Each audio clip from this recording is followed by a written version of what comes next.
Goudron 300 millions de kilomètres.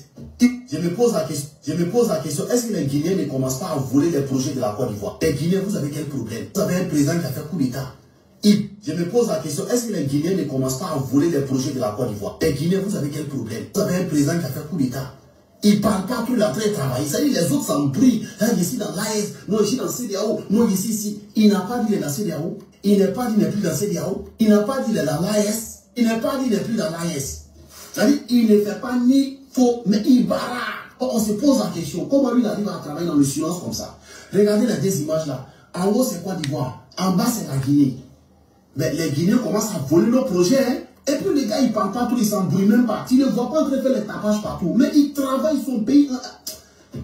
Ces messieurs-là, ils commencent à m'inquiéter. Hein? Si papa doit faire solution, on a qu'à bloquer ce monsieur-là. Sinon, il est en train de... Côte d'Ivoire doit devenir numéro 1 en Afrique. Mais de toute façon, la Guinée est en train de partir là. Côte d'Ivoire risque de devenir numéro 2.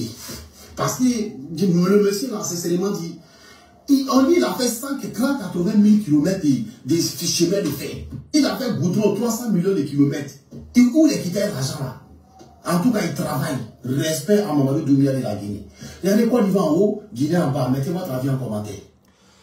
Chers Guinéens, chers compatriotes, dans Salmina Orlando Silong et Jam, Noku Kalaka won dong, Eka Jodor dong, Eka Waw dong Wonde. Langandi dong et Jam, merci beaucoup, Wombe Laikou de Benfo, je vous vois, merci beaucoup à Boumar.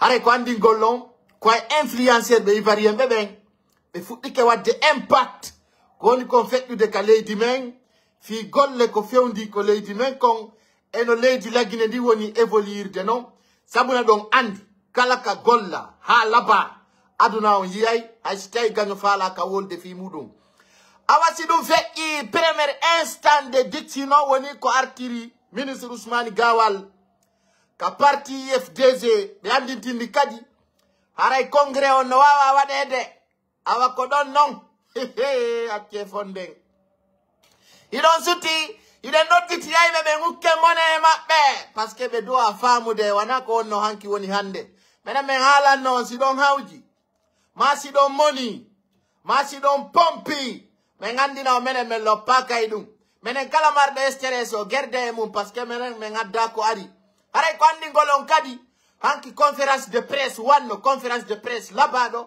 ko tawata kanko ministre Ousmane Gawal e kanko ministre on Amara Camara be wanno yewtere don andi fenobe no sakita e o réseau ko manipula yimbe hibe wiya on kange no yeya lagine no yaltina ka banque centrale no naba Dubai no jawrini no tipporini abe andani en wo kange wana kaje wo kange wana granit hara fala do jetta e soda kange wana ko darnire cuudi wo si tawi kange yeyete hara no wodi no kange de yeyirte haray kange on yeyirtake wakaje de donc ara jamano doa famine de dum don per fala be famude ben e fala ka famude ben kadi wona ron ka famude andi ko yimbe dido taga kadna do ko famowo e ronkowo famude ko andowo e ronkowo andude donc taga do tawsi woni hakkille de way wa hayre menen me wata faminde dum ko yimbe famube ben andube ko fala ben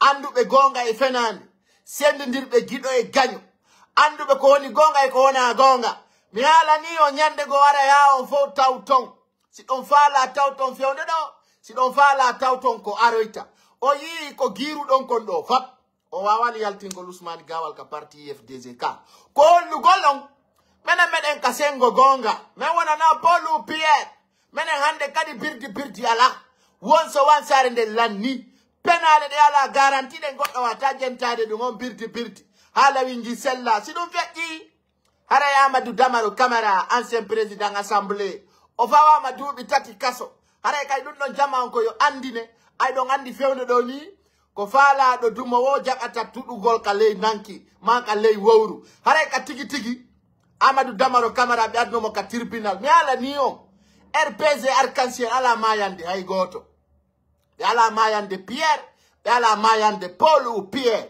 donc fulbe futa ben kadi wawi famugol ko fewndi kon si dum fekki ko andi gollon Général Aminata o hewto yi labe o andi tinni jamala be on fi jawle sendetede den ka leydi men on andi mi ala ni on golleñol fulbe futa on doit pottinde hoore mon e parti politique andol leñol ko leñol parti politique ko parti politique ayata do sosojo no yaka mun inna yo gere wat ayata do forestier no yaka mun wiya yo gere wat ayata do maninkajo no wada siga dum awa mo jodi ke haaju mum boni hara woni laifu Général Aminata hewto yi labe ko nabi mo labe ko kongudi laabudi ko nay do ngandi hande fo woni politicien e leydi ndi joni fo no habbiti lamoto jabata lamede dum ko haaju mon on gerda e mum hara jama on no noddita nedi ndin no yela tapotu gongol no jokka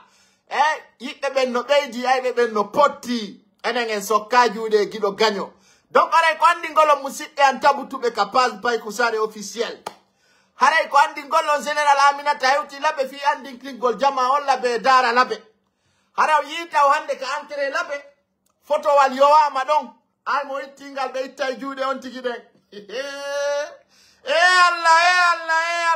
Allah Général Mamadi Doumbouya na fiyo goɗɗo welto mamono de ko hollugol on piiji ɗin no wontude piiji hande labe sare photo wal Général Mamadi Doumbouya yo mama ka entré yo wama hala bama ɗon mono moni yo welto tawɗo ɓernde mum no ƴawi wo yon tigi tippinde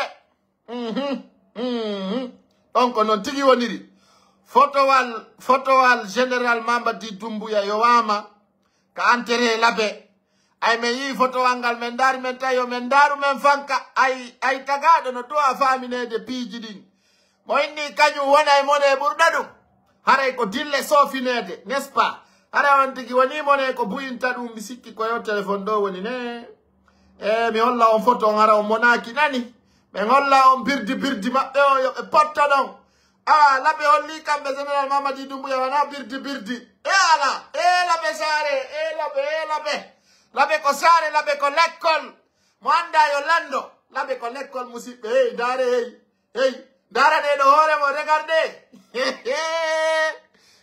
ala min ni o no ɓenni bienvenu a laɓe hino la hawla wala quwwata illa billahi tagaɗo do ande hoore mum tagaɗo do ka wattude hoore mum jofulum bano adama si gollirali hakkilkin o gollira e ɓalingil ɓe wi non wosi hoore vidi ɓandudu musay kala arɗo no fesa ɗo men okkaymo ko hekka kono wullo toon fenade kayiɗo woɗum waɗa naafigiyagal ɗon fesa fenade argol ɗo e commentaire o e wullinkinno degade ka pasa min mi ala ni o so yiɗa gonga ɓore ka pasam potte yiɗuɓe gonga ɓe gara tappote on bus on andi mi ala ni on ɓe fulɓe fuuta wonɓe wolde ɗo Facebook fop yo lagine pire maɗo wani ko par ce que ɓe ala Conakry ɓe rena ko fewndi ton kon mi ala ni on ɓe fenanayi on ɗo ha yilto ɗon ɓawo maɓɓe min mi haalni on ɗum de kadi mare mandi to ɗon on fo on tawtoyay gonga an kan innon ega ko pay kusare marno raison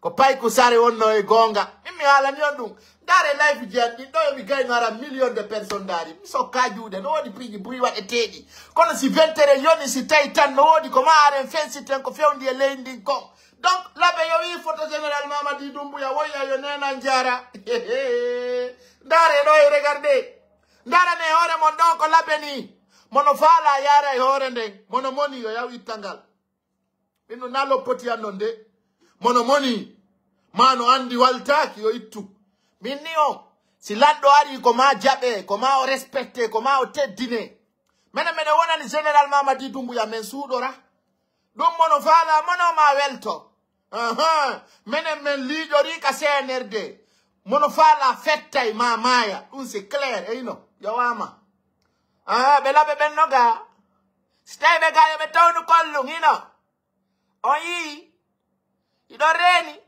menen men wi on fuuta fo tifi Général Mamadi Doumbouya ay no ngo wadi campagne fi yendugol mawbe Fuuta be ayo wadi birdi na nyala ni on no men hettiri non axwangal ko no men hettirta Fuuta dum kadi yo labango hara general Aminata Utila be ko yewtini mo ton mi nyoggana on do seeda edi o yewtidi ni si Allah jabe yennindirta ay moneji di wondu don din ko di warata min ni si mi yennindiri e wondo commentude yo Allah warande nyande mi yennindire mi mono fala ko yennindira on tigi ndara e dongorebe mum bembe yennindira mi ala ni on o welali la min kala fala do mo yennindira ma kala fala do mo yeddondira ndara e tampere munde ma projet ji mundi ma avenir mum on tigi yeddondira e dum mi yeddondirta min mi yettota ko yimbe yendata mono ni no boninede ma wi kanyun no pompi ma wi no esteresi dum ko ajumo mi donaka defulo do mi wana mi ngadi lam donc nayo jettu angal famu mongo ngaddon dum kapaza jabata dum o birdi mo zenana ma alors hara general Aminata Utila be o wi jawle leydi ndi sendete si jawle leydi ndi no sendede o haray ko kala resansido ko ben do lamugu jettanta tobbe o nani be wi kala resansido mardo ko wiete kon onno wiete onno be nata dum carte électeur resansoda ko likon wi anko lagine jeada ma ko to woni kamon fami ya resansoda winditoda inna ko do mi jeya wosi tawi on suma l'école dino wadede ko yibe sinama do 100 personnes yo wadane l'école si tawi kamon 100 personnes resansaki wawa tawi budde dum accela noddugol fi Allah parce que mi da di appel di mom arrêtez de m'appeler s'il vous plaît ta noddan s'il vous plaît kela noddugol ida o yimbe no nodda goddo c'est tombé mi ala ni on mi ida affaire programme di mondi mi wata on jeja ha juangala e programme mon mi general Mamadi Doumbouya ko ndam mi wonani sta wona na bodum ko haji mon sido yidi fulbe mi nami wolantondo min ta goto wajola min ta goto hulana wata goto mapano la mi ala nino mi nyama na goddo mi duwa kai goto ta goto wajola fi yidugo general Mamadi Doumbouya sida anyi modum ko hajuma ko problème ma ko ngandi ko ndu general Mamadi Doumbouya bonnuma ko ngandi ko problème wondu martu da general Mamadi Doumbouya wana afika pullo mi jabirta fenande mandi mi jabatadu mi sa gainta ko woni ngerton mi sa gainta mo clique kalak ma on seka mi stay do way bambondirde wado nyati reportage mi achaka edu je m'en fous de ça min ko fulbe Fuuta famu bebe yirabe hore mun janye kisiye andube ko lamu nda ude wanagere min ko mi be yadata min kala pullo Fuuta wala ni do tana wala ni do buinede wala ni do sokede ko mi way ko waja golla be no waji wotu yonata hudado o kali men ala fere donc menen ko fulbe Fuuta famu bebe andube ko faala be wonbe da ude lamu be menen ko mi be do wata yadude dum no haysi ko 2 personnes obe ko tagira ko fiyo buine ko adna weli be andata adna no weli donc hare ko andi ngolon si do mari règlement de compte no e ministre Ousmane Gawal dum ko haccumo on do no o lenira o wanyamaku mi do nani babe ministre Ousmane Gawal no rappa français refle Guinée mi tay Ousmane Gawal o wawa o muynu no be mawbe no wawi yewtere la hawla wala quwwata illa billahi uksum billahi aminani mo be no lappa porto e o sen wiete do refle Guinée no mi tay mawbe ben hala mabbe kan no bendi hinno wayiwa eno français man mi dari mi tay no gerdede mawbe be wi hakkille mabbe sotta be nawnu tun ko duubi din towi kono hakkille den sotta men nani Suzanne ko jaabi be kon no winna kanyum mawbe ben harina eli no wadiri ni gasi on pottini mawbe ben dum fo ala problème mawbe ben ko be yalti be wowli ko mardo hakkil nani be wonni wo kala yaltudo wowli gonga be yenna yontigi be sabota be aibina kono dum bona ko dum pullo Fuuta be go andira to andi hande ko pay ko sare tuwa e imposade do ko pay ko sa tuwa e imposade do kadi son addi deftere mi wondire oyo blogger fo yiltoto bawmo sita ndare tungan nate réseau on daro blogger on foppuno yiltade parce que be andi ko dundo woni gonga nan ndo woni ko luttata nani ko gonga kan wallata nani hande mi hala niyo hay e goto noddata do yo goddo yaltu wari kala waddo dum men yahanay mo haka makko hande kadi hay goto wata nodde do yalte manifester nanon be yemna do population Guinée on vous êtes là ah non nani ko be woni o wiude goddo fempo wiya onon ko las fi hondu fi be fala lamu non population Guinée on a reconnaissance kono be onirta reconnaissance e mon onon on vote na malabi tati o ronko solution no jettiro joddo nde innugal yimbe be ko traite be les gens sont vendus yimbe be ronki yimbe be ronki de yimbe be ronkani o birdi mo min haaju angala e auto haaju angala e villa min ko leñol angol ani nimmi min na ko yimbe wolata halaji penale min mono fala wiyay mi do yeya min toujours mi do ka koyengan ko do andu dom mi ko do taw dom mi andi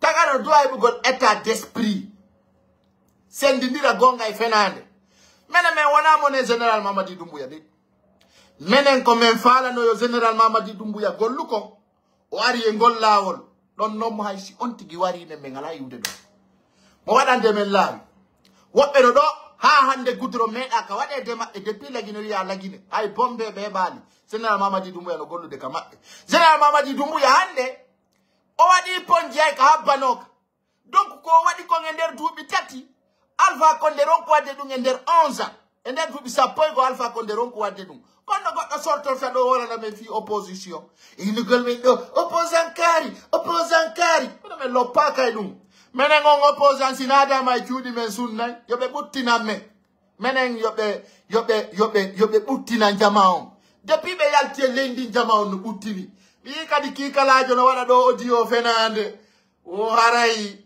général Mamadi Doumbouya hey tanke pullo Fouta no mari état d'esprit maninka no anyi dum haraya gaynade tanke da wadi dum ka horema ko maninka adum ala mo haraya fini tandaru fihi da fofi tandaru fihi da woni lowudo tandaru fihi da ronkani horema wiya ko goddo falluma tawtonyu maninka tawtonyu foresie tawtonyu soso bedo foppu hada e lamu terte dum indugal na maninka kede maninka be hakkasi be jetta lamu e jonna onon ko hombe kon kaw mabbe ka ko nene mabbe ko barki be dabbata e mo min de la yedo jodo do wiya maninka be jabal men jonude lamu ngu imme don ko wolton non penale onon ko yon kurwa zubra wolon fenande inno yo be jettu lamu be jonna onon hombe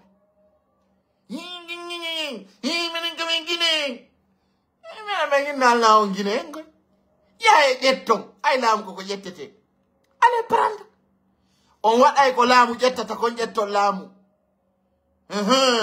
ona nayo goddo wala on gonga wala don gonga o yenni leñongol yenni fulbe be men do lanni do ngalle gagnol gal goddo jogota ko dum do c'est fini général Mamadi Doumbouya ko mo pita ko pull ko dum mi wi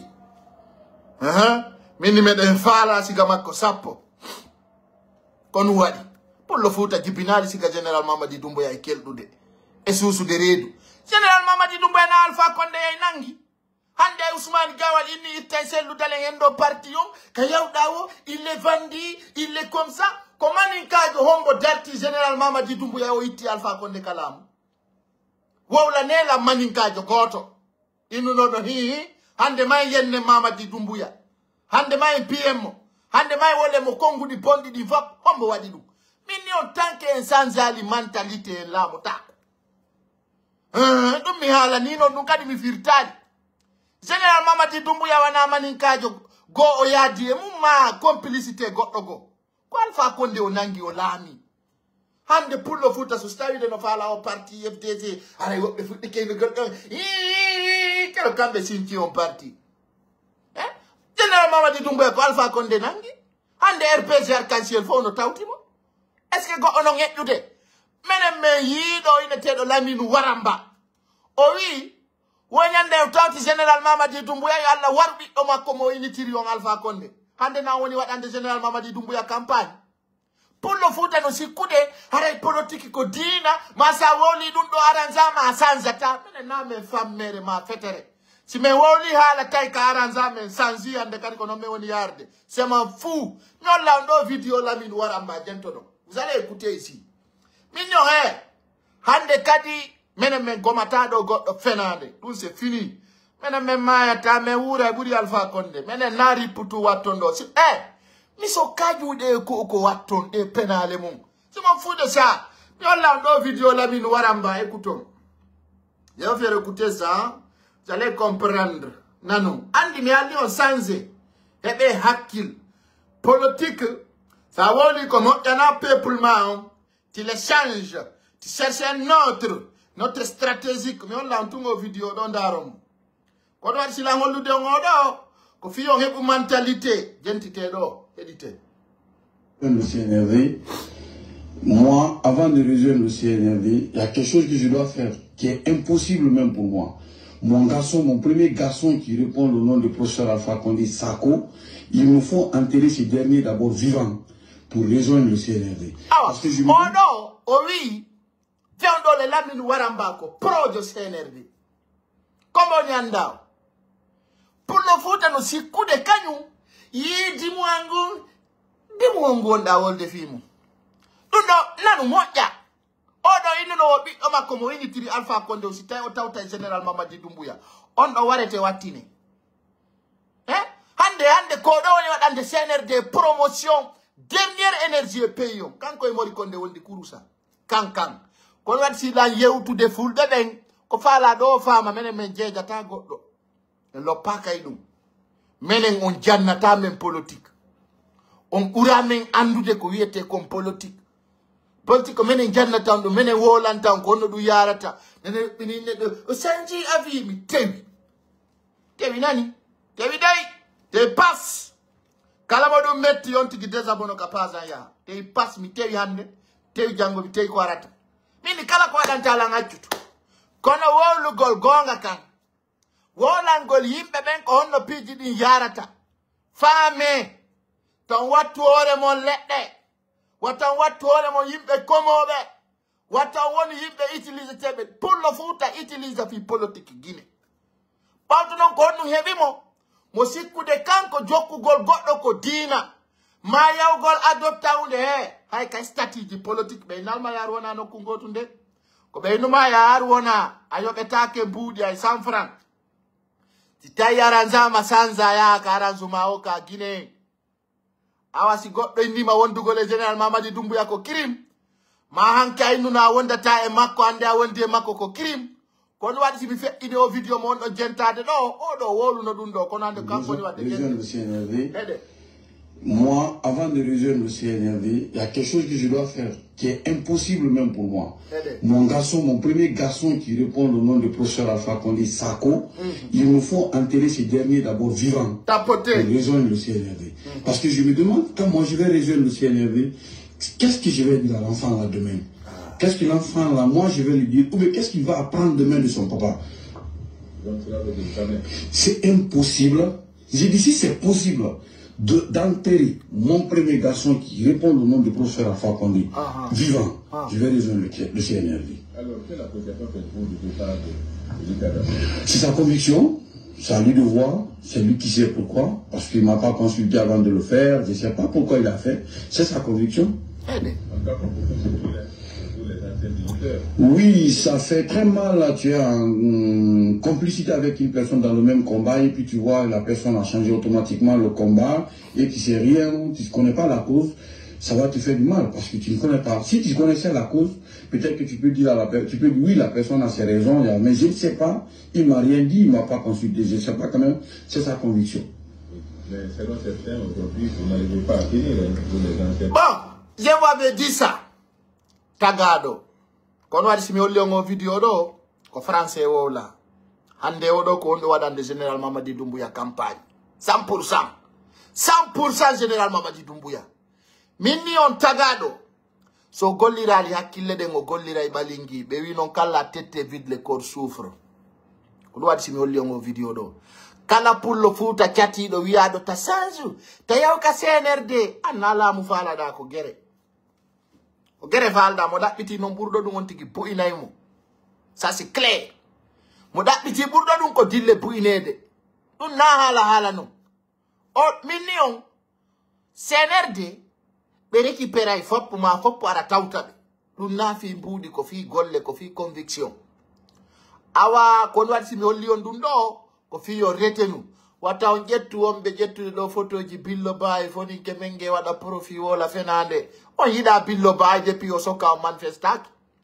on yida foni kemenge parce que depuis o soka hande on dara dengure makko hande o yali ka bibbe makko be Habibu Marwan depuis o majjido hande goddo yali ka bengu makko hande goddo wadanali goddum bengu makko fala do yo mayu fi mo menen ara on tigino kirde men menen ko nafata Guinée ko walla leydi ndi apporta ko yette ko giggo lakkunde Guinée ben fiyo jama on fepp menen ko dum andi me wana ko yimbe wolta fenande yi nyenyere yo mono fala wada do nyenyere aronka si mettiti dum ndara no gerda parce que réalité ji din doit ma sedugo le penale de fami terte yimbe wola fenande accumi tamado fewndo do ando parce que an na daru golla ngarda ko fenande aduma. Bonne soirée. Donc, rappelez-vous, il y a des gens qui sont là juste pour faire des bêtises. Même s'il y a rien, si pendant 15 minutes de commentateurs. Mais il y a ni on force situation. Wata on force giggle. Wata on force yo yimbe adéron. So tant que on force de nous on a pas problème. Parce que force gol yimbe be yidu ko be yida. Donc ko dum be na mariage force ça n'existe pas. Bon, rappelez-vous, quand on est fait Artenon est top wonde très important. Donc, Andy IFDZ et Ousmane Gawal, ministre des Transports, porte-parole gouvernement. Et Harry Hibeka Justice. Avant de justice, on va dire Yautere Labande. Yautere Denko Hondum. Ko andingol IFDZ haray ko ma ministre Ousmane Gawal artire ka parti IFDZ donc kadi ko sans problème si non kadi gasi ko be wadu congrès joni non hino hedondira ka congrès don ko don non ko don ministre Ousmane Gawal taw hollino o si tawi congrès wada ma Sénégal do wada congrès la Guinée. D'ailleurs, IFDZ faut que yo andu. Be wawata yaltinde ministre Ousmane Gawal ton. Mi yo e futti ke wadde do posiji. Yi Ousmane Gawal o doa carte de ton wata mo yaltinde ton parce que na on ngaddi moton. Donc mi hala ni on. Ko fi andi mi hala non dun do law yeddu don futti do wadgol nyono nyanare mi non. Wattane yila. On suma si kudon ngare ko sama kala wona andi a wonna yimbe ben gonga. E yalta be mono arabe anda ko woni nder ara no joni si be ando be lutta e monagol e ino do ko yewta ko ino ayi ande senji di foko du woni hollude holla on yion ino voilà oyi wo justice on jonni inscription yo ministre Ousmane Gawal artire ka parti ino e ino do don nay hore yendi diro kon wadi si mi holli on dun do buye mo yi fami bosi fe on do non aray do moni kono aray kadi ko fesoton nini o moni article mongol ko parti ko obligatoire ko justice o woni ko landi dum do kadi be faala jettugol wi'a wo justice o wadali golle labade justice o wadali gonga onon tigi on indino do holi justice la Guinée on ka on tigi do ngandi dum parce que on andi jama on doit ma famine de hande kadi sama kala lanni tu m'avais prévenu mais ala no nyande go mi wi on le 31 décembre 2024 piji didi lanne opposition on ma transition on si ki fewndo ni ko don fewndi den hara justice on jonni ko yete kon ordre le ministre Ousmane Gawal artire ko yo congrès on wad ministre Ousmane Gawal ko candidat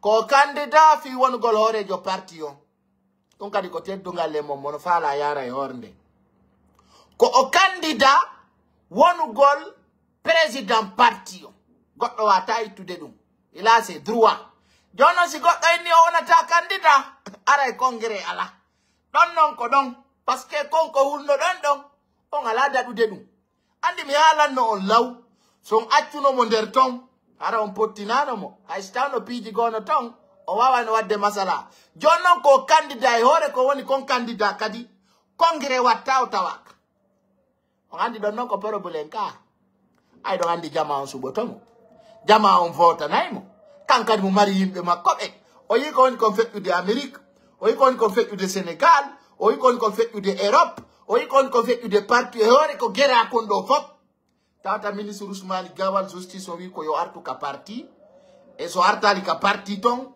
gasata ko yo congrès kadi organiser joni no hedondira stay ko fode Ousou Fofana jesi data on suma o yana do hore mum ay ko hulno don fo on dadali ko hulno don ko ndun dole on halana no watta ne ila kon ko wadde watta on créer problème ji watta on wadu pankare acce yaade famondire on jabali jonno on artirte ko justice o wi yo artire on na yennidiro na e piro na e sonko so wi o artata o porta plainte kadi contre mon fi congrès on suma non kanko tigi o organise na hore makko congrès ndaro non ko fekkata kon don andi avril fi congrès on ko fekki kon ka son programme congrès o tawaka o programme congrès ara on tawaka donc kadi son ngeki ya on justice ça c'est comme ordre rose mi ala ni onde donc fi on wadi si mi yewti min on prépare andon do gere on lanali ani do même mini gere sari are sappo nyama kuno akune mo donc mono moni non mano way wadde birdi ça c'est son affaire kadi mutawaka ka lady lagine to wata tawe de congrès no kadi o labango piji didi no habbi kala mo resansa kido on tigi vota ta votantaki est ce que dun no labi kala mo resansa ki ender 45 jours a votata a votantaki ça c'est clair na fi ya mono ma ya welto dun on ko halda fotta ko fi lady lagine di hala dun ko teddungal jama on fo acce wolgol fenande hande jama lagine on fo subike yo général Mamadi Doumbouya ardoe rewa soso rewa pullo rewa maninkajo hala dun taw ko yettude Allah hande général Mamadi Doumbouya mo ka palais Mohamed 5 wana kanko woni wiwde ko candidat hande kala ka yaruda e lagine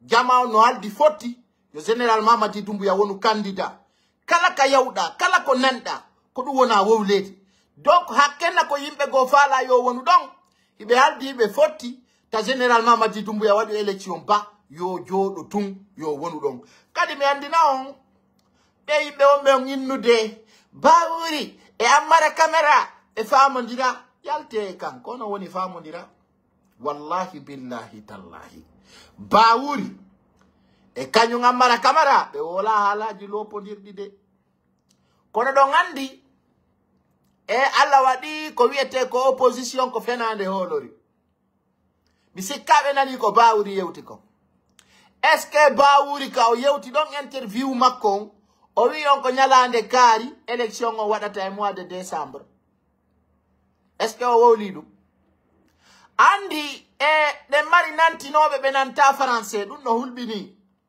parce que hala wiya kano tabiti ko nyalande kari e hala ka tabita nyalande kari est ce que dum ko goto général Mamadi Doumbouya o yalti officiellement o wadi décret o wi le 21 septembre 2025 référendum on votete o dum kadi amara camara yuti o wi non fait décembre on e be wata wi de lato to ma lato tako kono hibe tanjini e ko ministre Bawuri wi ko be da yalti wi on kanyum wo Bawuri o yeni wi dum no wi ko fion no fenanto kono non ay be fenanto ben kadi Allah wadi ben no mari hakkil ben feta hakkille mu sotta ko yettude Allah labani on taw mi yewtuno min élection présidentielle la Guinée on le 1er janvier 2026 o don di fuddoto wonde tigi tigi on awa général Amara Camara ko yalto woli kon kayno laabi poy o holli on kadi onon e laamu don woddondiri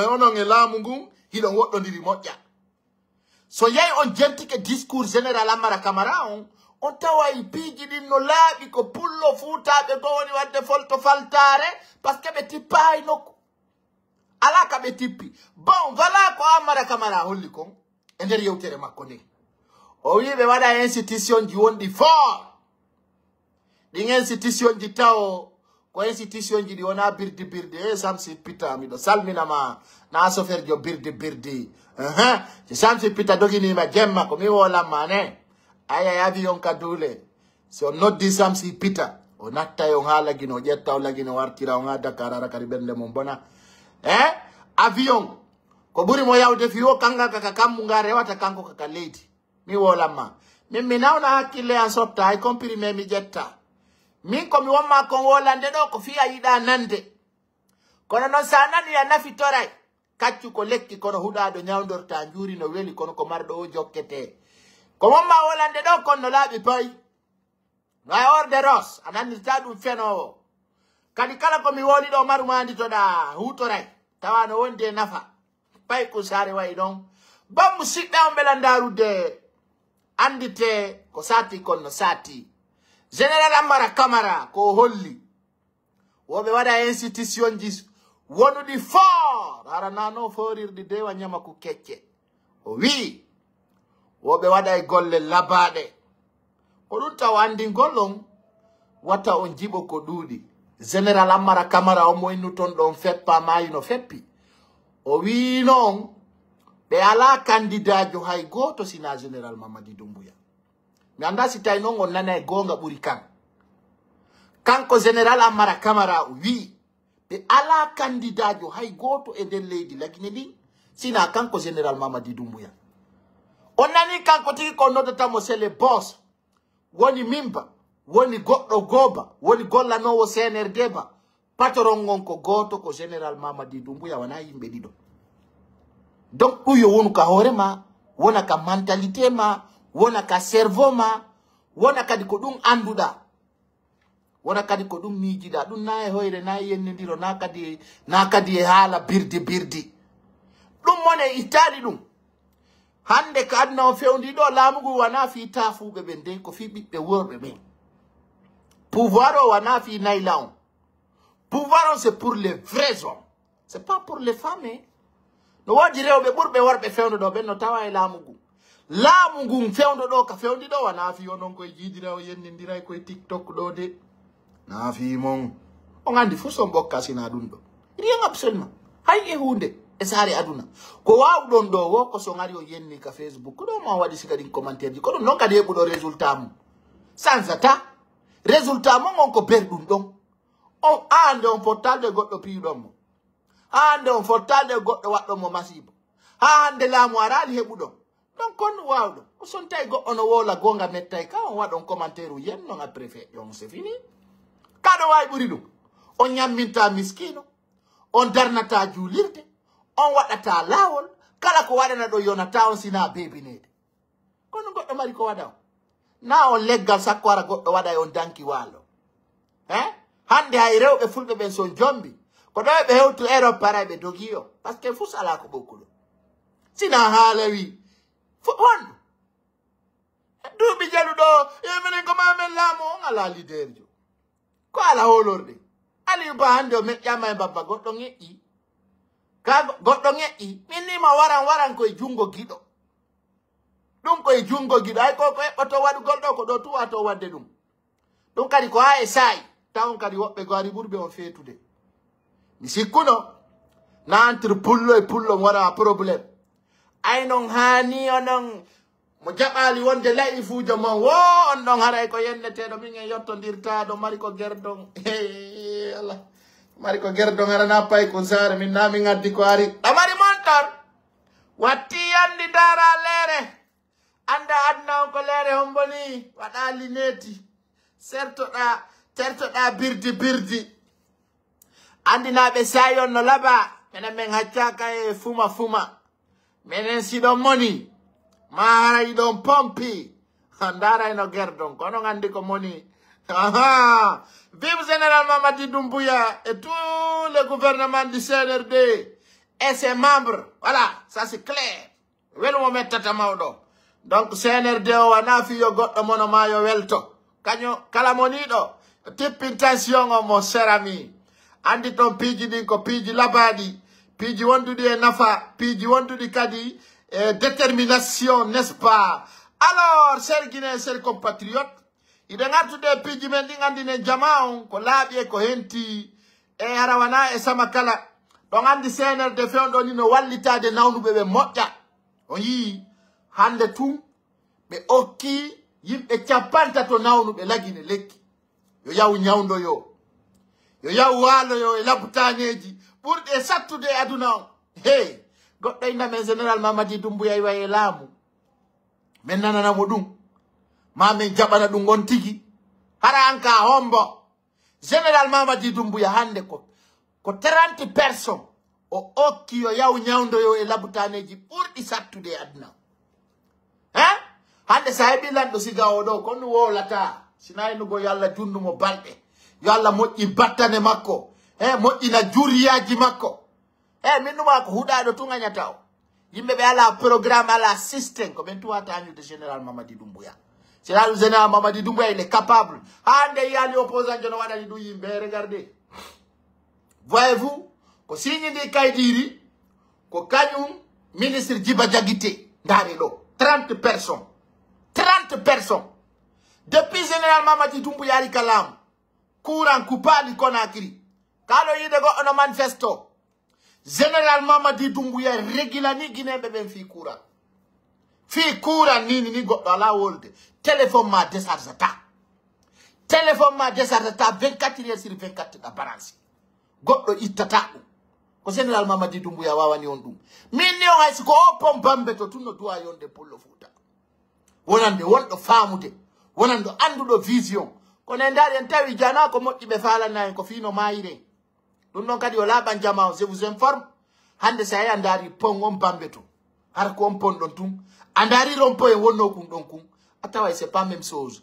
min ni on ɗawayde général Mamadi Doumbouya welatama hay nela ɗon woɓɓe yiɗano mo min si mi yii goɗɗo no aña général Mamadi Doumbouya je me pose la question en 2025 kono général Mamadi Doumbouya waɗuma onon ɗo ɗon wiya ɗo ye général Mamadi Doumbouya respectali konngol mum ngol enen ɗo puyemo respectali konngol mum hayɓe jokkuɗon ɓe e partiji ɗin ɓe respectali konnguli mum ɗin andi sen yaari ɗon dina mon kam min julbayka min julbay dina mon kam min ñande kala mi nanti Pullo Fuuta no seeka ɗo sekko mum no inna général Mamadi Doumbouya ko dictateur aray on faala men tu yawade andi ɗon ɓe wi haala koye hoore goɗɗo weli sina ɗum dictateur ɓe ɓen no feeñi pensant fof no andi ɓe mo woni dictateur e parti politique on si ari e laamu ko on no gerdete général Mamadi Doumbouya laamaki hay duuɓi tati taw timmuɗi o waɗani hay mandaka laamu in noon ko dictateur jon feeti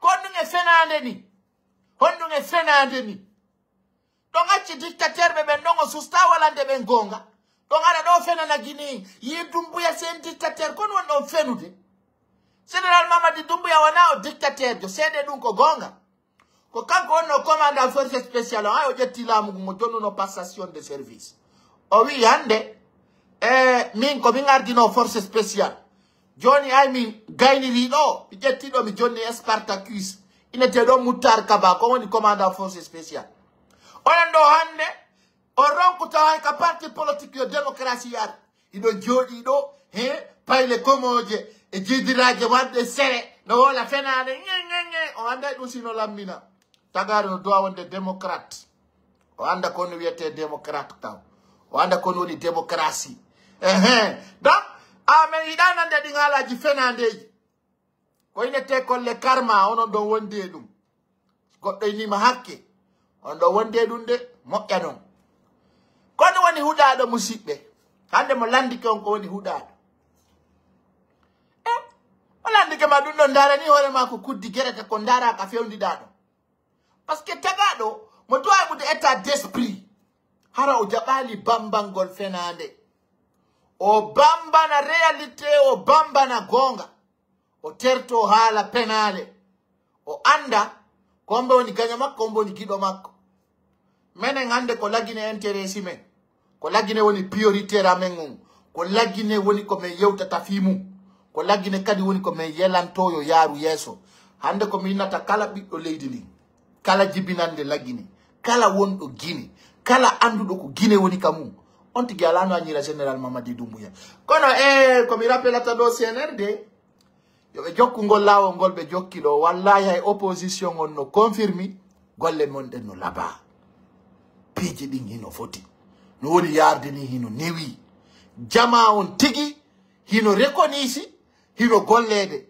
ay lagine ande visage lagine on sansi wallahi billahi tallahi visage lagine on sansi et c'est quelque chose que nous devons apprécier c'est quelque chose que nous devons voir nous-mêmes ko hunde nde annanda hoore ma lagine fop no duwa darude anda hande lagine ko woni kon évoluigol hino yarde no labira no yarde no fotiri kono woɓɓe yiɗa ɗum ɗon woɓɓe yiɗa ɗum ɗon bon arten e ko fewndi kon ka leydi men toɓɓe yittude no andirɗon noon Amadou Damaro Camara ala ko hunde andanda hoore ma hino labba ay justice lagino no wadde golle mum ɗen Amadou Damaro Camara yalta e joni ka prison bon fo no andi Amadou Damaro Camara inomo ɗo ko woni ancien président assemblée duuɓi tati o lappike ka kaso ton kanko o dogali o dogata saria o wi kala ko wujji o irritoto o irriti o reconnit sa coupable o inne ɓe fawmo kaso so yalti o fuɗɗitoto politique Amadou Damaro Camara dogali e wiyeteɗo Jane on ɗon kañum kadi ɓe wi kala suudu ko mari e leydi lagine ndin ɓe jaɓay kono ananta ɗum ɗon no wowley ananata mukko iɓe wola fi ɗum ko si tawi Serifou Ba innama ɗo kamɓe kadi fewno ɓe wonno ka banque centrale hara ɓe détourne ɗo mbuuɗi ɗum ɗon goɗɗo wola e tumɓe waɗa ña joni noon ɓeɗo wona Amadou Damaro Camara ɗo ko koni yakajo oɗo no reconnit sa coupable piiji makko fof jaɓama kono a nanata hay goto no yedda ɗum on ɗo e pesé ɗare ɗo hande ɗare ɗo ɗe balɗe ɗo eyi noon ko inte Amadou Damaro Camara fo no andi ancien président assemblée bras droit Alpha Condé ari oɗo o reconnaissama coupable ɓe inni kala ko mari e lagine ɓe jaɓay fap hay pippiruɓe accata e nder muɗum o reconnisi e coupable o waɗa kaso duuɓi tati e lebbi 6 kaso ferme o yaltara fu yo ala imo jaɓi ɗum joni noon siko pullo fu tawaɗano ɗum ɗo haray no hande réseau wingi fof ko fi ɗum wona wolede Amadou Damaro Camara ñañaña on yi ɗum ɗo ka Alaji Shérif Ba vice président IFDG o waɗi duuɓi tati hiɓe nawni ɓe wali Amérique justice lagine o noddi ɓe wi ko Kirief wi ɓe détourni 10 millions de dollars ka banque centrale ay ɗum wolama ɗo ka yawnuɗa o Alaji Shérif Ba ɓe toñiɓe par ce que ko ɓe vice président IFDG tayle ko fenade ɓe gollali ko banque centrale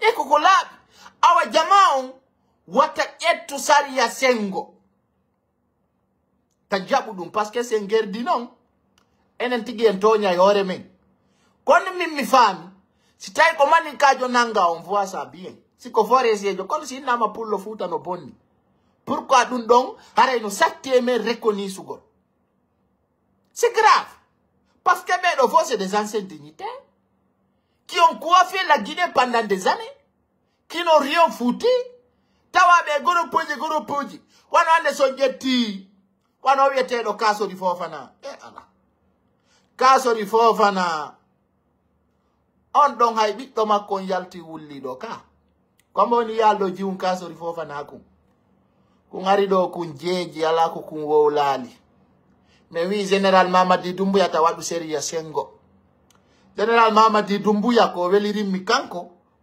si pullo bonni ko guinéenjo bonni si maninkajo bonni ko maninkajo ko guinéenjo bonni si foresiejo bonni ko foresiejo bonni si ko pullo Fuuta bonni ko pullo Fuuta bonni kono Guinée fof ko hunde wotere o jogiti Kasori Fofana lagine fof no andi golle makko de on wiyayno ɗo je préfère l'ordre que la loi kono hande on wali ka maison centrale o ñawete o condamné eɓɓere ko bonni kon o sokke yano ɗum ɗon kono ɗe yiwde ɗum ɗo fof bien on apprécie kono heɓeɗa si noddama ton iɗon jooɗade wi on Kirief ko fi mo moƴƴinira Kirief ko fi amen moƴƴinira Justice on ko fiame motinira. On encore nous faire la donne. Qu'est-ce que vous voulez pour la Guinée? Si namande saria yo wade saria sengu. Mi général Mamadi Doumbouya comme inatamo tolérance zéro. Tolérance zéro. Haray no andir don non fi o kangi ko inete kon or. Guinée bebe e watangila e manipulation communicambe opposition. Ender yautere ministre Amara Kamara.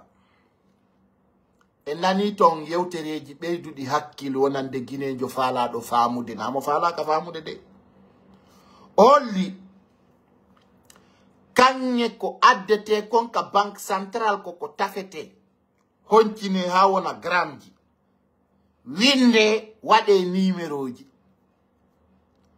kanye kala kade iwri e pays haray mo kala no andi ɗe kanye ɗo ko ɗo iwri wo kange on yeyirtake wa kaaje den parce que anana do buyna wiya ko jawti Guinée be woni d'esprit biude ko bien jila Guinée wattane yila e wolay be dumbe parce que don andi be fenana yo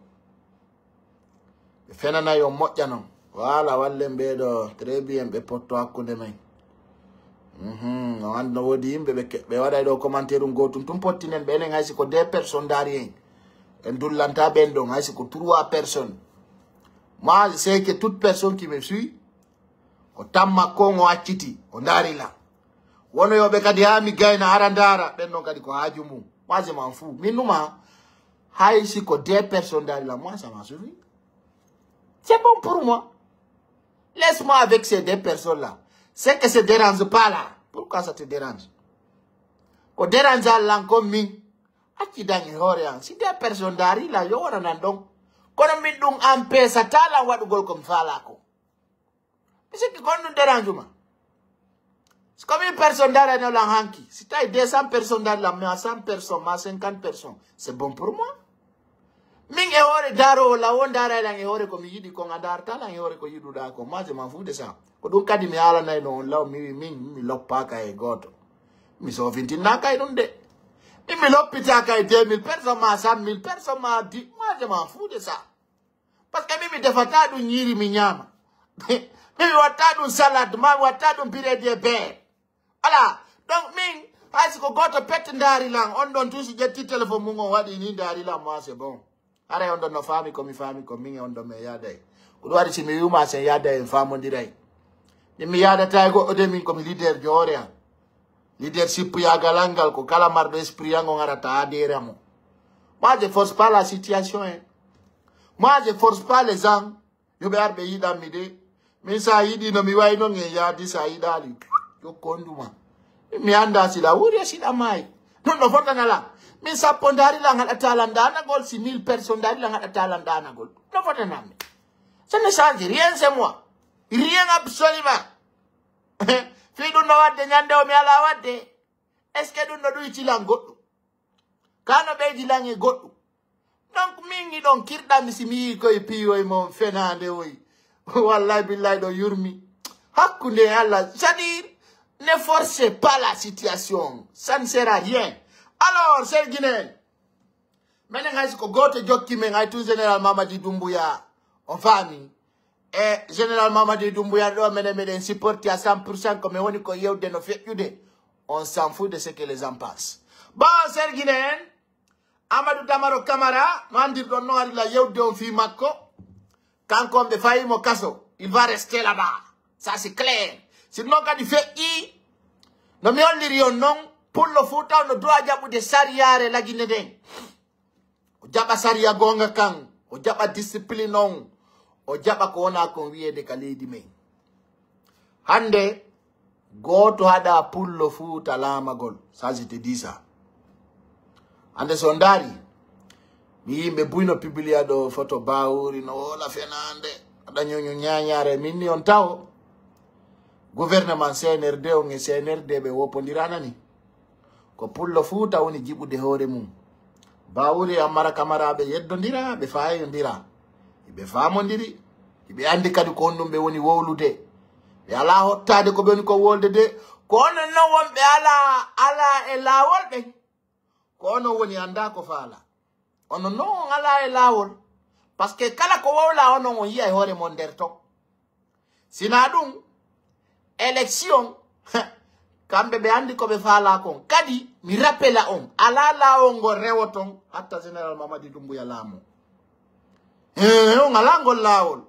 engo ngala la Guinée di mengel on dirisata e Guinée be tamengel Guinée be no yidi général Mamadi Doumbouya ko candidat miro jibi andude Afrique do ko président jo hombo wonata candidat ara ko militaire jo opposant jo ita on elamo mi do humpa on candidat jo mi do humpa yi gollon min ko mi mari ko mi wiya ma si tayi hore ma no wele terto général Mamadi Doumbouya abura fonin ke menge mettude hunduko e wawde haala oya Ibrahima Diallo kay talibe ngum ka CNT Ibrahima Diallo FNDC namo wola France bengu makko no wola ka CNT joine te do ngaminata ami andi naw ton créant hore mun haala wi fenande général Mamadi Doumbouya ko candidat est-ce quelque chose de clair ala mo wona na général Mamadi Doumbouya sina yin ko sedani dum non kadi c'est normal la mungu ko mangu heba opposition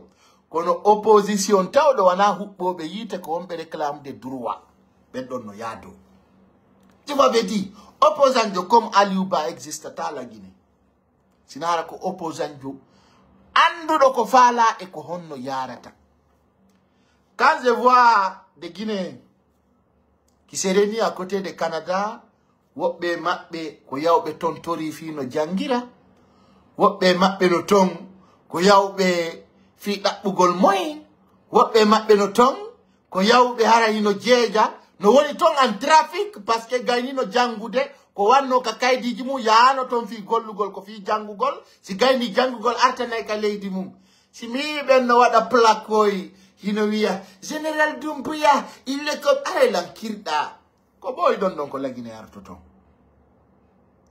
ta on jodo siga Canada ay binon ka leydi mum dum yino hersini ay porto ben no jalaw hara porto ben mais c'est très honte les Africains parce que porto ben no valide du général Mamadi Doumbouya et tout le monde voit ça. Acceptez cette stratégie, soyez large. Ta on dogu kamon ya on jot donc porto e watto ore mon jufulum ono ala projet mo propose non porto ben fi la Guinée. Si na windu gol placard wa ruya pour la Guinée, c'est comme ça. Mais vous êtes pitiable. De yurmi abanka di mi tamado mi ala ni on do yurmi. Voilà, très bien. Il faut compte là, moi je vous dégage. Moi je compte pas sur vous les gars. Min ko mi woni ko mi wona edum. Min mi ala ni o min mi holo rabba no adama de. Min ko Allah tagudo rabbu samawati wal ardon ko be mi o mi holori. Mi holora ko pullo futa gerata. Mi ala ni on tanke dom ittade goddo mi yide kondo yeso mon on sonja e ore mon. Moi je reste dénumérer ce que je suis. Famille.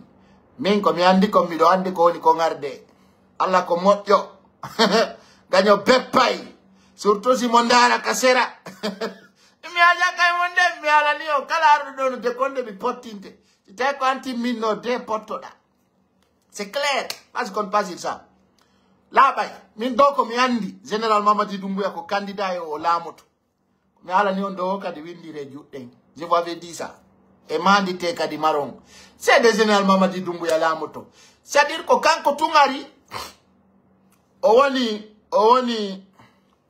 duubi nay woni arde do le 5 septembre hani la Guinée no ka woni fono suti piji din no deeji lion noir on no posi kanko na hala wi kono jodi wi président mo wona candidat mi anda dum ko min no général Mamadi Doumbouya ko candidat kadi o lamoto donc on ko fi won gol candidat on don pirude ne accata wa don congrès donc don mari on problème taw acca wa don congrès si wolo goddum Mignon on participe à ta élection la Guinée. Mais là, nous n'avons Billahi wallahi tallahi FDZ participe à ta élection la Guinée.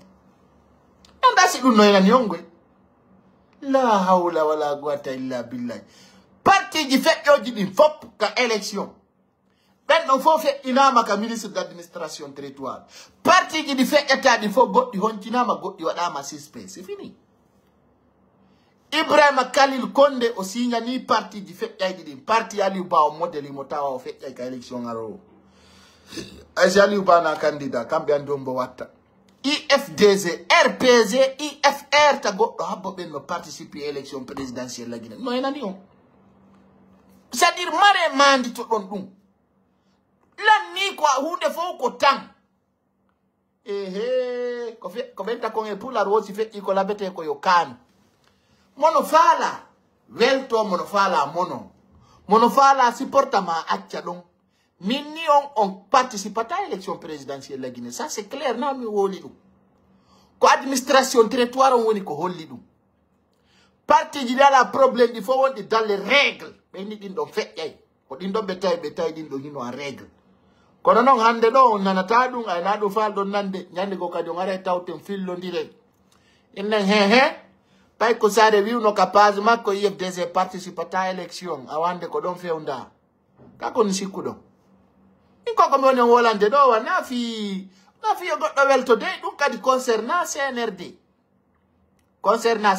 concernay wonɓe wadde ɗum ka hakkille mum mi andina on tawtata seede on tawtata délégué spéciaux on tawaka seede on tawtata on ala représentant ka CNT seede on tawtata hay président mon o resansaki onon kadi on ala jaɓude resansagol seede on tawtata organisoɓe élection ɓen ko ka ministre d'administration territoire ɓe tawa kere ɓen ko huɗaɓe si ɓe organise élection ɓe feƴƴina on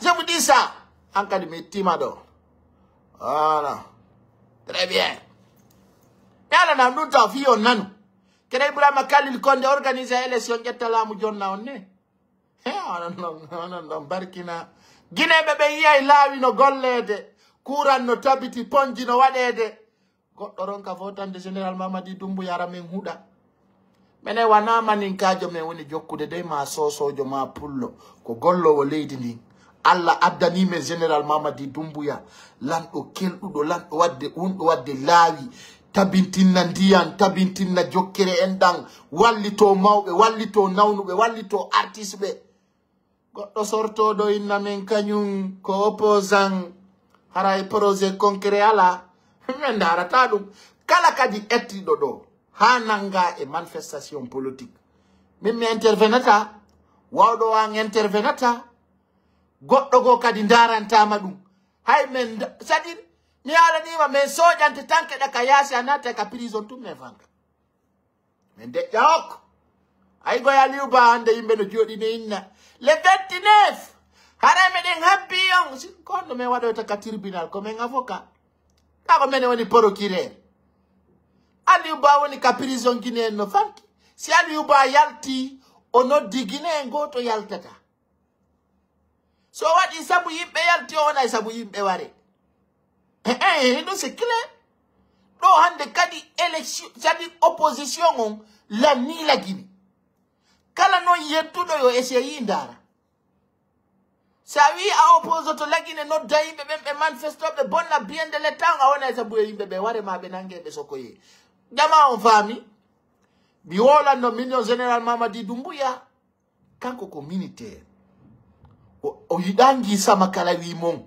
o haala penale haala opposition ya e télé hunɗa fena fesinkinno yi famina maya e woni o général Mamadi Doumbouya yiɗa ɗum ko ɗum o fermani ɗi radio ji ɗi téléji hari ka yiɗa o e ɓe waɗa fenade ça ne marche pas comme ça. Il faut que tu prends la réalité, la principe. C'est ça. Hande ko bawuri marɗon politicien jo wonɗo ka parti e CNRD. E kañum Ousmane Gawal kono e ɓen ɗo woni gerdude. O wata gerdude Amara Camara, o wata gerdude Djiba Diakité, o wata gerdude général Mamadi Doumbouya, o wata gerdude général Bala Samoura. Jamais. Parce qu'il est un politicien. C'est des hommes tègres.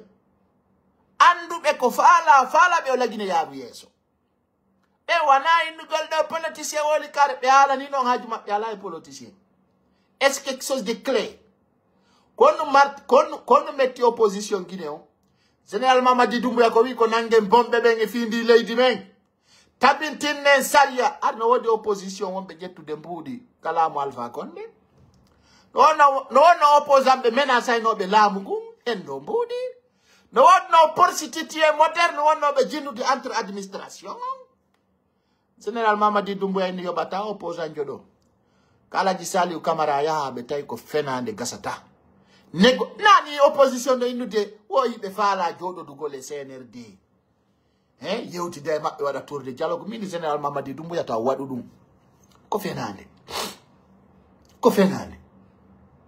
min ta wadu dum e ande fewno Général Mamadi Doumbouya mapino fewndo o fala no yobe arbe jodo dabe yewta benno kambe be wata yade benno no suma kambe be wata tawtude mo kono Général Mamadi Doumbouya fenana libede o wiibe ko feddi kon feddi ele ko gonga makko do wata o jabambe dum wata o acceptambe din piji mabbe don kono o yibe bezo ni yo lagine wonu tour di table jode yewte menen lagine ala e tan lagine ala e gere kono yewtante ono do mari problème ya do taw ko justice ya he nyaawe dum labbi non taw hoore mum wono propre on suma non si are tinti de yewte e fe ko woni kon feddude ka leydi men e fe ko honno leydi men di woni yarude c'est très important kon argol tiwi kanyo na on bura Alpha Condé marde bernde kon Alpha Condé ka anduno Général Mamadi Doumbouya jabata fenande jabata birdi on jabata hala fenta on Alpha Condé tayo liju Alpha Condé fuddino do indogol j'appelle tous les militaires du pays on suma mi don partage dum hi don welto don signino min non don kirdi ko Alpha Condé tewto don na Alpha Condé famina non do mo famondiri militaire guinéen mi ala ni on wattani hila e di ko opposition fenata Alpha Condé msiki ko fendane on fami Alpha Condé wi no nodditi armée républicaine on fo nodditi militaire on fo nanda video on ko yaltuno do une video monté himo wowla Alpha Condé wowli dum bimbi de nyande yewta ka pale be warna Alpha Condé mandatare depuis ne nyande Alpha Condé wowliti depuis de nyande go nani Alpha Condé no wola do awa piji din hande kadi sama kala lanni joda goldo menace les biens de la Guinée joda goldo menace l'administration guinéenne parce que tu te crois qui tu vas voir mais ala non balde no feddi do minni o blogger ko woni yaltude do fena e hore Ousmane Gawal be fo be portana on plainte no di do be portana kata o be prépare de be dabba avocat ça je vous dis ça hein ay be difamu be Ousmane Gawal be jabal landagol pardon wana France tunde wana Belgique tunde wana Amérique tunde wana Canada tunde be fo be portana on plainte jodo do yewton ko e hore hondum wondon be wolde di kongudi di wondo wolde do andi non don hutiti koko mi wolanta on do kono yi'e résultat ji di wallahi be portana on plainte di be poursuiva on kadi contre konko wondo wadde do parce que on wata wadugol fenande e hore goddo to nyommo njaggo dommo wadommo birdi jodda wiya ah non et moi, si comme je vais dire tout ce que tu veux. Et puis, à permettre ta wondo yo wole konko onda wolde be ministre be non. Ben kay le ko père de famille ande sondari wano Sénégal do. Be tongi dun dom be hadi dun don do. Be nyande kay nayo goddo jodo do. Wada sigadim piji don e hore ministre jo, ma e hore président jo, ma e hore personnalité publique car ko yore fenande. Donc non kay no arde la Guinée. Awola ki bena ma ko fi comme fulbe. Ko ni eni. Donc jogite don. Rappelez-vous seulement qu'on y arde no arde. Réalité jidin kadi hino sedu de propagande jidin. Bangare musidambe landaru de rappelez-vous qu'on y arde ka leydi men koko sati e ko newi on fami entre IFDZ et Ousmane Gawal wallahi lire majjay. Ça je vous dis ça. On andi fionu e réalité jidin fuddi ke fewndo gol mi jentintina yondo ko babi Ousmane Gawal yewti kon nanon taway ko sati kon no sati je vais faire écouter ça e buyari nanali kono nanay famika buy nanali kono nanay edité do mabbe je vais faire écouter ça vous allez comprendre e do na hala birdire ko hala wonka concret clair edité do j'ai quand on me dit que je ne suis pas membre du conseil politique, quand on me dit que je ne suis pas membre du conseil politique, j'ai présidé le congrès de 2015, pas par la volonté de quelqu'un, c'est parce que dans les principes, quand il y a congrès, et que le président du parti est candidat à sa succession, c'est lui qui doit présider le congrès. Plus grave, des décisions parfois sont annoncées, exclusions annoncées, alors qu'aucun débat n'avait été au préalable posé pour discuter de la question. C'est le cas d'Ousmane Garo. On parle de mon fils et mon fils. D'accord, c'est mon fils, mais je pose la question. Qu'on me demande pour dire qu'à l'occasion où M. Ba Ablaye Ba a annoncé à Mamou qu'il est exclu du parti, est-ce qu'à ce jour, il y avait déjà eu un débat antérieur?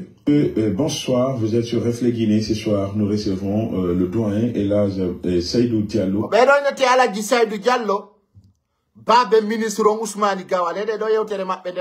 C'est très important à écouter.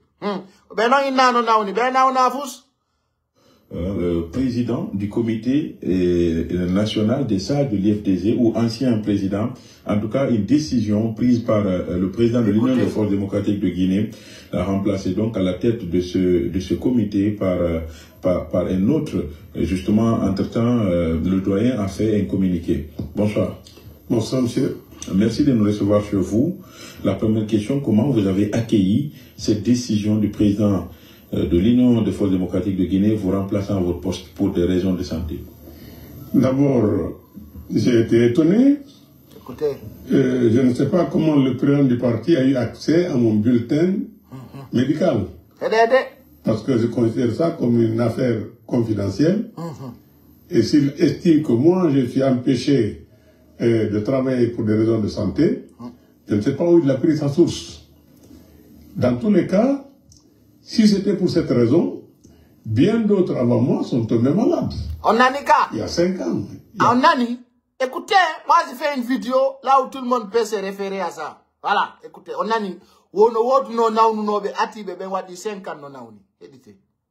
de travailler pour des raisons de santé, je ne sais pas où il a pris sa source. Dans tous les cas, si c'était pour cette raison, bien d'autres avant moi sont tombés malades. Il y a 5 ans, il y a plus. Ils sont hospitalisés à l'extérieur. Parfois c'est AVC, parfois c'est autre chose, plus grave. Mais ils sont là-bas depuis plus de 5 ans, 6 ans, ils ne sont pas inquiétés. Et pourquoi moi on me remplace? Parce que soi-disant, j'ai un handicap de marche, un handicap de locution. Je ne marche pas correctement parce que j'ai été confiné dans la première vague de Covid, et donc confiné 45 jours, ça a des conséquences pour une personne de mon âge. C'est tout. Je ne crois pas avoir perdu la raison, je ne crois pas avoir perdu une cohérence quelconque dans mes débats. Alors, je ne sais pas, puisqu'il s'agit de sages. Les sages, c'est pas la course, c'est pas la boxe, c'est pas autre chose. Si je ne marche pas bien, mais je m'exprime correctement, j'analyse et je donne des résultats, à mon avis, acceptés par tout le monde. Dans votre communiqué, vous parlez d'une décision brutale. Oui, décision brutale, parce que d'habitude, on consulte. Est-ce que, doyen, dans votre état actuel, vous êtes encore en mesure de continuer à faire du travail dans le parti sans que ça ne gêne son fonctionnement? Honnêtement, si j'étais incapable de continuer à travailler, j'aurais dit, je prends congé, je prends un repos. Mais personne ne m'a consulté. C'est tout simplement, en fait, une réponse à un courrier que j'avais préparé, que je lui avais adressé il y a 2 ou 3 ans, je crois en 2023, dans lequel j'ai dénoncé un certain nombre de violations des règles, la façon cavalière dont on excluait le cadre. Et j'avais dénoncé notamment la responsabilité du président par rapport à ça. C'était un courrier de lui à moi que je lui ai adressé. Alors donc, je crois que la réponse est de dire, bon, puisque tu me poses des questions, alors il vaut mieux que tu t'en ailles. Mais ça vous avez dit depuis 3 ans. Depuis 2023. Oui. Je lui ai envoyé le courrier là, mais je ne l'avais pas publié. Il vient de l'être parce que quand j'ai vu ce courrier-là, je me suis dit, écoutez, je ne comprends pas. Au lieu de répondre à mon courrier pour me donner des explications, c'est une sanction qui vient. En fait, c'est une sanction. La dernière fois que vous avez parlé avec le président de l'IFDZ, c'était quand? Je crois qu'après l'exclusion d'Ousmane, il y a eu l'occasion d'une fête. Et c'était une fête de Tabaski qui a suivi. Il m'a appelé, bonsoir, comment allez-vous? Est-ce que vous avez passé une bonne fête? J'ai dit oui, monsieur le président, moi aussi, et vous-même? Oui, c'est tout ce qu'on a eu comme échange depuis que Ousmane est exclu du parti. C'est le seul échange. Verbal en tout cas. Okay. Aujourd'hui donc, vous ne reconnaissez pas votre exclusion. Vous vous réclamez toujours président du comité ou? D'abord, président, en tout cas membre du bureau des sages. Je suis membre du bureau des sages et donc membre de droit du conseil politique. Et c'est là qu'il pose différents amalgames. On dit que j'ai été nommé membre du conseil politique. Toi-même, en réalité, ici, hein? Ça les amuse de sortir des décisions comme ça. Je suis membre de droit du conseil politique en tant que membre du bureau des sages. Maintenant, s'il me dit que le bureau des sages n'a pas été mis en place, alors depuis 2015, qu'est-ce qu'il a fait pour remettre les structures du parti dans les normes? Pour moi, Aladji Serendé était un excellent cadre, c'était son tuteur à Mamou, c'est lui qui présidait à son décès. Moi, je suis avec Doumbouya. J'ai été désigné pour le remplacer, ce n'est pas de l'intérim. Et la décision qu'il a prise n'était pas une question d'intérim. Je rappelle au président qu'à une occasion où on a eu une conférence, une réunion du conseil politique élargie aux députés, c'était chez lui, à Kipé. En plus de me confirmer président du comité des sages, il a ajouté, vous êtes également bien indiqué pour être le président de la commission de discipline, et je le confirme. Je dis, je n'étais pas seul, il y aura sûrement des cadres du conseil politique ou du bureau exécutif ou des députés qui étaient présents qui peuvent confirmer ce que j'ai dit là. Alors ça veut dire, je ne vois pas d'où est partie la question. Alors donc pour vous, qui répondez-vous à ceux qui disent que vous êtes le président du bureau des sages? Ils disent que non, est-ce que ce n'est pas une sanction parce que le parti aujourd'hui traverse des moments difficiles et que vous n'avez pas pu peut-être trancher ou concilier les positions? C'est votre rôle? Alors, concilier les positions aurait dû être mon rôle. Mais je veux dire, en réalité, le comité national des sages est utilisé dans la forme. Dans le fond, quand les problèmes se posent, aucun problème ne lui est soumis, ni pour la discipline, ni pour la commission des sages, pour la conciliation. On ne lui soumet pas, sauf les missions de rendre des visites sociales, quand il y a des manifestations de blessés, des gens hospitalisés, pour rendre visite, ou quand il y a des décès, ou il y a des baptêmes, en tout cas des visites sociales, oui. Mais en dehors de ça, le rôle de conciliation ne lui est pas confié. Et puisqu'il n'a pas le droit, il ne s'autosaisit pas, il n'y a rien à faire. Alors comment se porte aujourd'hui votre parti? Le parti, je crois qu'il vit une crise. Il vit une crise. Écoutez, hein? Parce qu'on prend des décisions à l'emporte-pièce pour exclure les cadres à tout vent. Alors, je pense qu'un parti qui veut conquérir le pouvoir doit plutôt rassembler les cadres et les militants pour aller en ordre de bataille. Mais lorsque chaque fois qu'il y a une petite contradiction, la personne qui a apporté la contradiction est exclue, considérée comme traître, considérée comme ceci, comme cela, n'a pas demandé la permission au président, attention. On n'est pas salarié dans un parti politique. Très bien. On y travaille par engagement, par conviction. Alors, et on n'a pas demandé la permission du président du parti si pour aller dans une fonction quelconque de l'administration ou de l'État. C'est pas obligatoire. La seule interdiction de double appartenance dans le parti, c'est l'appartenance à un autre parti qu'à l'UFDG, tant qu'on est militant de l'UFDG. On ne peut pas partir à deux partis en même temps. En dehors de ça, si l'administration veut vous confier une fonction dans l'administration, dans le gouvernement, mais vous êtes libre d'accepter ou de ne pas accepter, on n'a pas besoin de la permission du président. Plus grave, des décisions parfois sont annoncées, exclusions annoncées, alors qu'aucun débat n'avait été au préalable posé pour discuter de la question. C'est le cas d'Ousmane Gao. On parle de mon fils et mon fils. D'accord, c'est mon fils, mais je pose la question.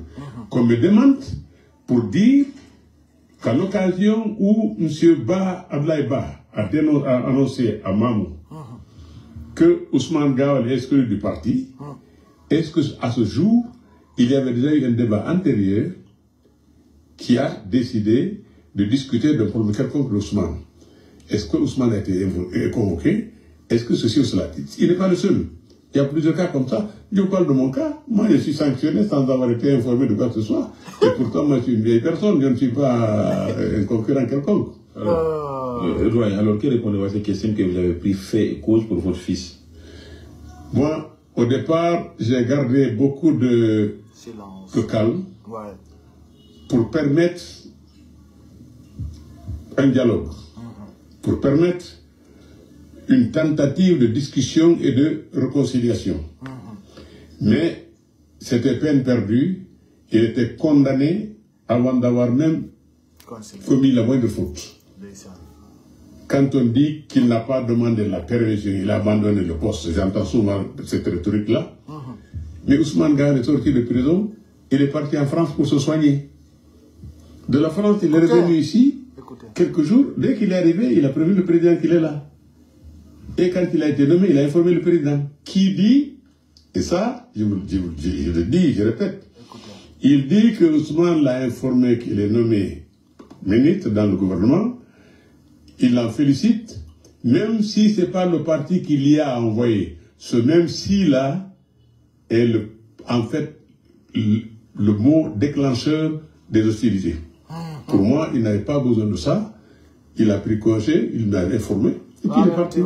C'est normal que tout le monde parte et servir le pays, si on a besoin d'eux. Alors aujourd'hui, comment faire en sorte, puisque vous êtes membre de l'FDG, pas hier, vous avez consenti beaucoup de sacrifices pour le parti.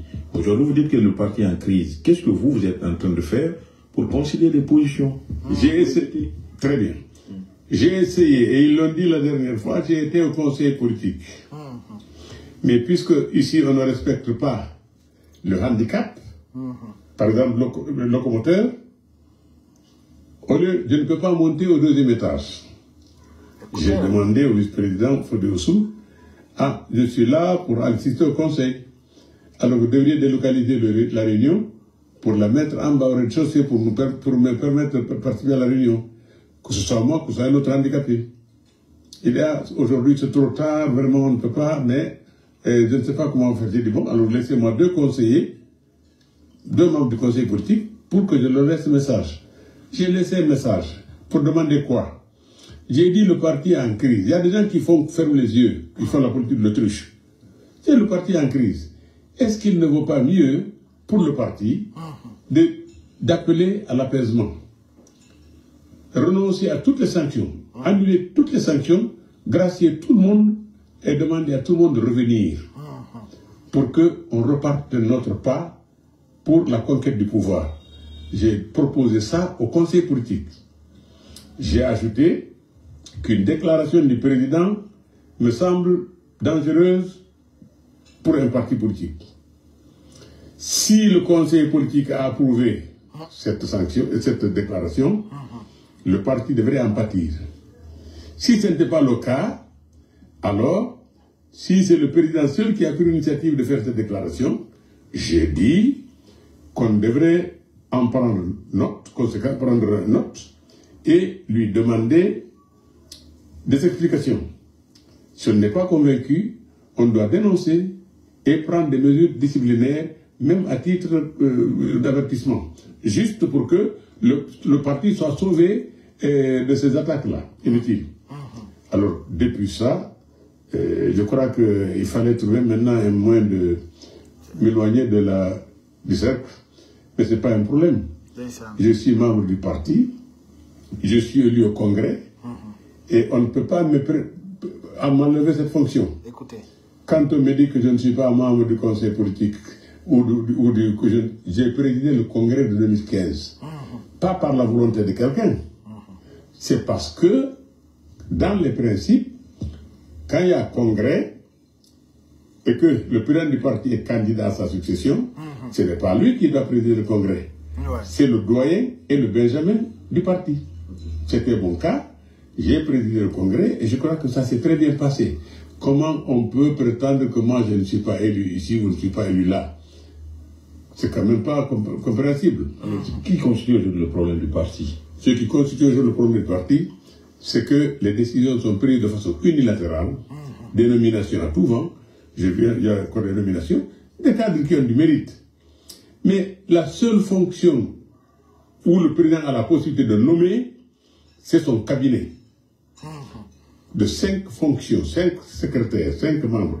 C'est les seuls qui ont à être nommés par décision du président.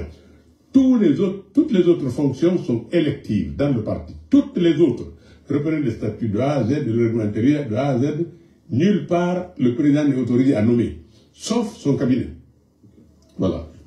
Aujourd'hui, excusez-moi, c'est le docteur Fodosou qui est là, qui sur l'intérim. Est-ce que vous n'allez pas vous concerter avec lui, puisque c'est le numéro 2 du parti que vous entendez? J'ai essayé. J'ai appelé. C'est le numéro 2 du parti, non? C'est lui, en tout cas, c'est la fonction qu'il joue. C'est lui qui, aujourd'hui, joue l'intérim du président Sellou. Maintenant, j'ai dit, à un moment donné, j'ai eu besoin de voulu parler avec lui. Parce que dans la situation actuelle, il faut qu'on échange. Moi, je n'ai pas de tabou. J'ai dit, si on ne trouve pas de solution ensemble, on risque d'aller en désordre. Et puis, ça risque d'aller, même si le parti n'est pas sanctionné, n'a pas subi quelque chose, mais dans le désordre là, quand tout le monde ne va pas ensemble, il n'y a aucune chance de gagner. Donc, j'ai essayé de l'appeler. Il m'avait promis de revenir vers moi. Ça n'a pas eu lieu. Il n'y a pas longtemps, je l'ai appelé et il m'a dit qu'on reviendrait. Je viens d'arriver parce que j'avais des décès, plusieurs décès dans ma préfecture là, dont mon jeune frère de lait. Et puis, merci beaucoup, et je reviens de Gawal de ce décès.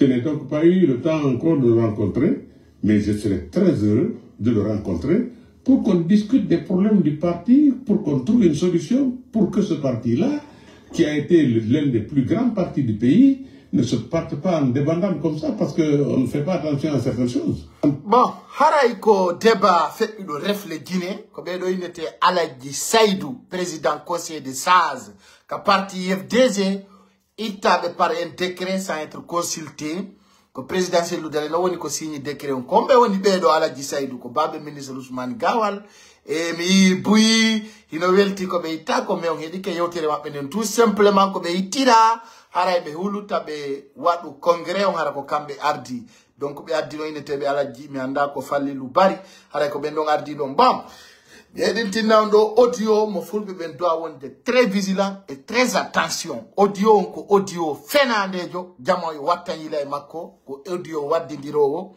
ko audio ji polémique fenandeji e wattano yila non e audio do na naba lan hedintinde ummodo voilà mo kala nan do mo wattana yila e audio parce que sigadi audio ji do ko audio ji fenandeji ko sigadi do kadi fulbe futa go yidi gentagol hedite do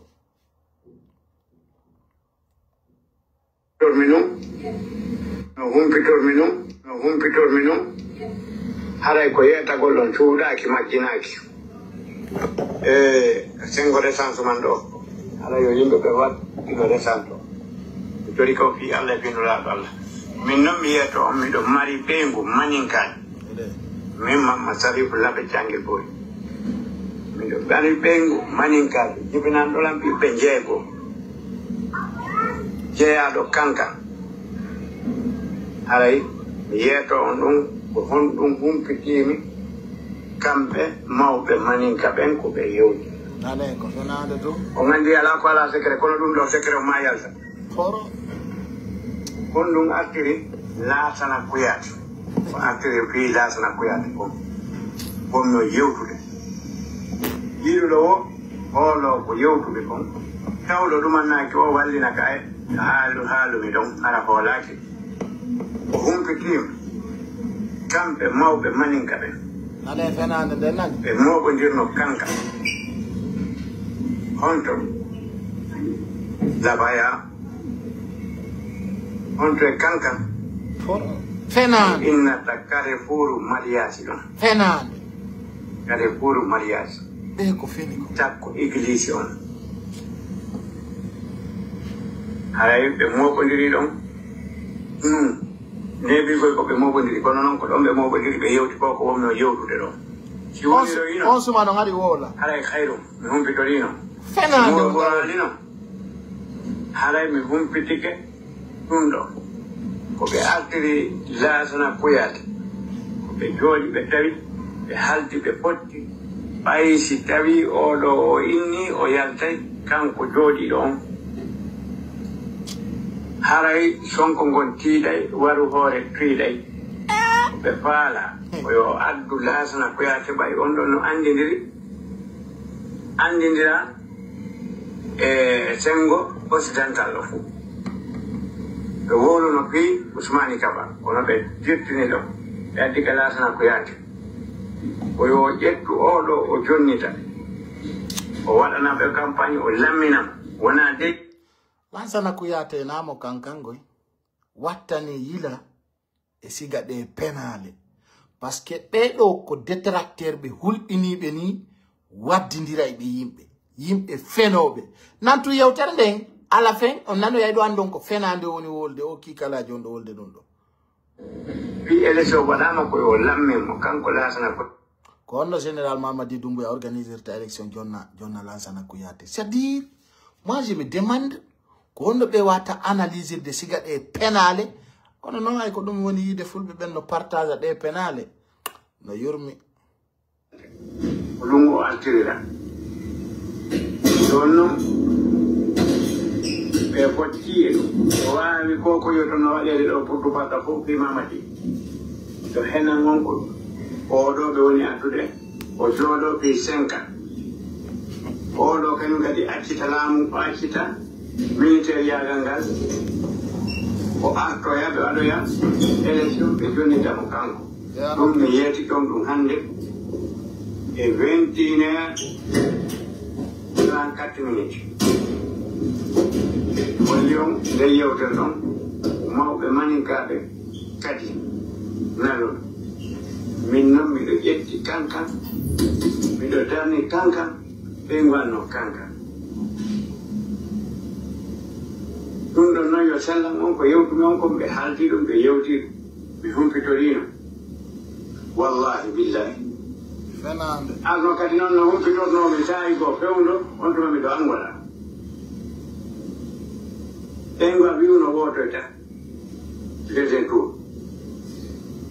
o ni siko sellu gani no moƴƴi e makko ko baba ɓiɓɓe makko siko Alpha gani o koto makko ɓe wadduno ɗum ɓe mi yewtereji goo tawmi ko noon aroy kadi woniroy noon ɓe mi wanno seete ko kañum kadi on to ma ngolamen fof men sibitomi awa mi yeeti ɗon haray musidɓe on belandarude wattane ila siga ɗe penale nani ko penale hulɓiniɗe waɗayɗe polémique wi tum ala nokku ka humi général Mamadi Doumbouya o présentata goɗɗo ko kanko tigi woni candidat donc o laamoto ɓeno rondi fenade kono en waɗi ɗo 1 heure de temps 33 minutes ou 34 minutes haray ɗon andi chaque 20 heures mi jogoton ɗo 1 heure de temps 30 minutes woɓɓe goñum kadi ha jokkito golleji mum. Je vous souhaite une excellente soirée. Payku sare ngal payngal labangal nantungal inde payngal ngal nandade a payle. Merci beaucoup Abou Oumar. Haray piji buyka de waday enen en sokkaji ude goy ko yimbe wolta wada birdire ya payku sare no wayni ma no wadini ndara yo ben kadi den wibe ayo be arbe ndara ayenen loppa kay dum enen yiden do et nous resterons là en tawaka birdi birdi donc nous serons là aussi merci beaucoup et bonne soirée bye bye